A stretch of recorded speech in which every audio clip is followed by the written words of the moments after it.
Right now, these words may just be words to you. Somebody who seems very sure of themselves is offering you a very convincing argument that you create your own reality and that you offer a vibration and that what you offer comes back to you, and that's pretty much the end of the story about what's going on in your life. Everything that comes back to you is because of the output, and to one degree or another that you're controlling that output.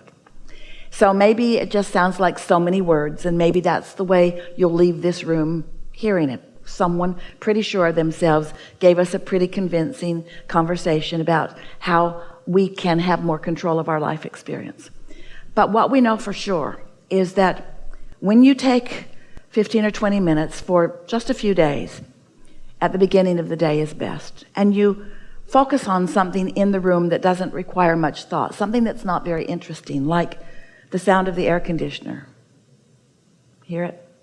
It's a really good thing to focus on because it's not interesting, but you can train your mind on it. So when you focus on something that's not that interesting, and sometimes you have to go again and again and again, focus back there again, focus back there again, but you'll get good at it. And once you quiet your mind, then you can begin to receive thoughts or a thought.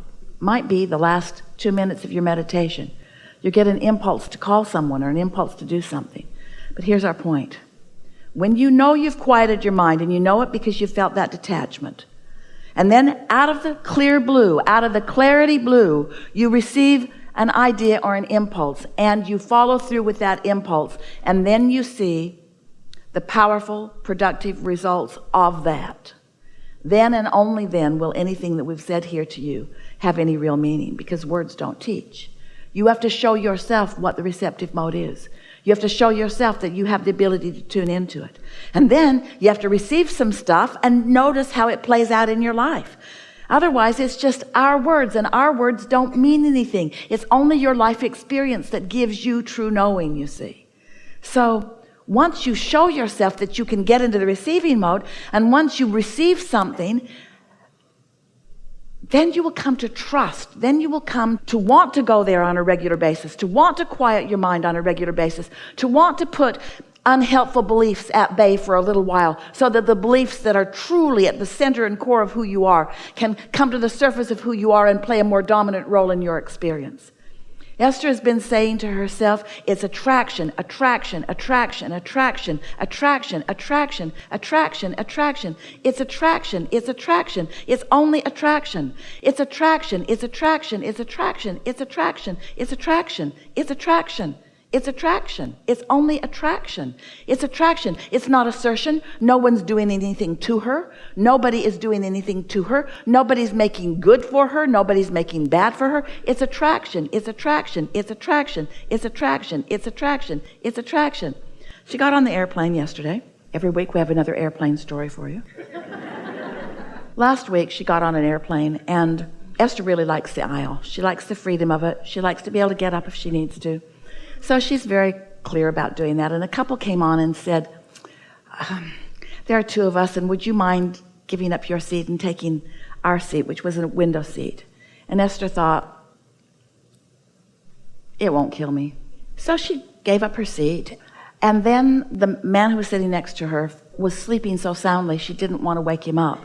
So she suffered not going to the bathroom for an hour. And she said to herself, probably not going to do that again. Probably going to keep the aisle seat, which is more comfortable to me. So she got on the airplane, and the nice man was sitting in her seat. And she said, excuse me, I think you're sitting in my seat. And he said, no, this is my seat. And she said, well, the picture of the window is by your seat, and the picture of the person is by my seat. So yours is the window seat. And he said, all right.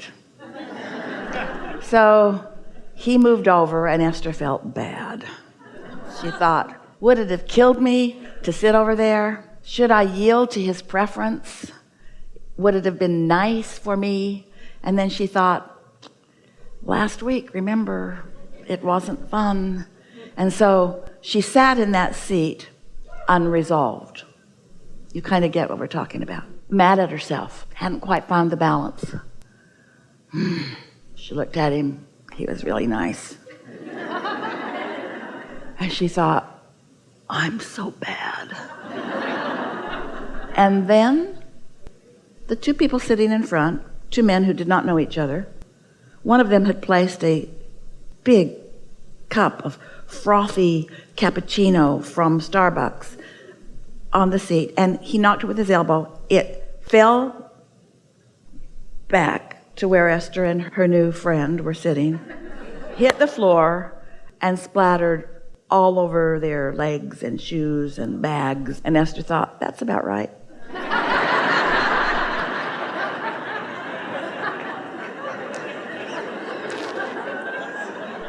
Because when you're bad, you deserve immediate punishment. And so she asked the flight attendant for some things, and this man was not the most agile of people, and so she said, you just sit there and I'll just wipe you down. So she wiped off his shoes, and she wiped off his leg, and she wiped off his briefcase, and then she wiped off her shoes and her leg and her briefcase, and then she made a little pile and cleaned it all up, and she thought, it's attraction, it's attraction, it's attraction, it's attraction, it's attraction, it's attraction. The man in front was mortified. He could not believe that he had done that to them. And he said, I am so sorry. And Esther said, it's attraction. And he said, what? Esther said, it's a long story, but it's not your fault. And then the man sitting next to her looked at her like, you're a crazy woman. And Esther somehow felt wiser for the experience. It's attraction, it's attraction, it's attraction, it's attraction, it's attraction, it's attraction. It's never other than attraction. It's attraction, it's attraction, it's attraction, it's attraction.